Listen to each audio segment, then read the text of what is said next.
About our state assemblies and our state citizenship. November 15, 2019 by Anna von Reitz. Anyone who wants to claim back US citizenship to take advantage of the purported benefits of subjecting themselves to the Queen and the Pope by signing on to the Phil Hudok Arbitration Award cannot serve as a state citizen and must be invited to leave our state assemblies no matter who they are or what position they may have been elected to serve. They are forfeiting their state citizenship and their heritage as Americans by choosing to participate in this fiasco. Let them go have at it, but do not allow them to remain as members or to occupy any office in any state assembly.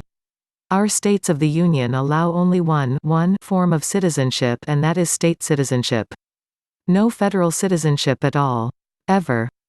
As for Phil and Richard and those numbnuts, they aren't listening or learning, and as a result, they aren't doing what we are doing and not representing any actual state of the Union, either. Everyone has been warned regarding the consequences of signing onto the Arbitration Award and the fact that you can't back out of it once you take the bait. Everyone has been told the consequences of allowing yourself to be identified as a natural person instead of one of the people. Everyone has been told the consequences of accepting a title to land issued by the municipal United States government.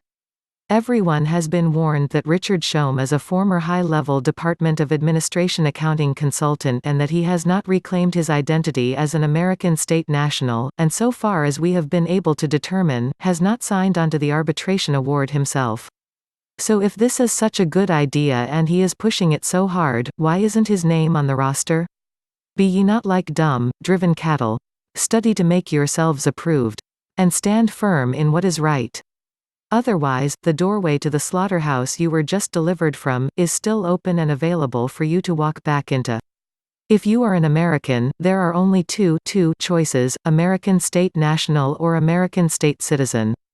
And if you are not an American and are instead choosing to act as a US citizen of some kind, what in the hell are you doing infiltrating a state assembly? Any such persons acting as US citizens and seeking to infiltrate and influence our state assemblies must be reported immediately to President Trump and kicked out and prevented from any further subversive activity. Links to this article and more can be found in the video description box.